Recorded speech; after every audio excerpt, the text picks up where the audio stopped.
Deadpool's day takes a chaotic turn after a cursed chimichanga gives him uncontrollable hiccups that turn into sonic blasts, causing chaos at the X-Mansion. While Wolverine hunts for a cure in ancient tomes, Deadpool embraces the madness.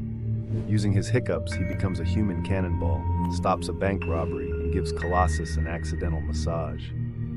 After a mishap with a chili pepper potion grants him super spicy breath, Deadpool sets the kitchen on fire, only to put it out with a powerful hiccup. As the dust settles, Deadpool recovers, Professor X warns of street food dangers, and Wolverine swears to keep chimichangas away from him.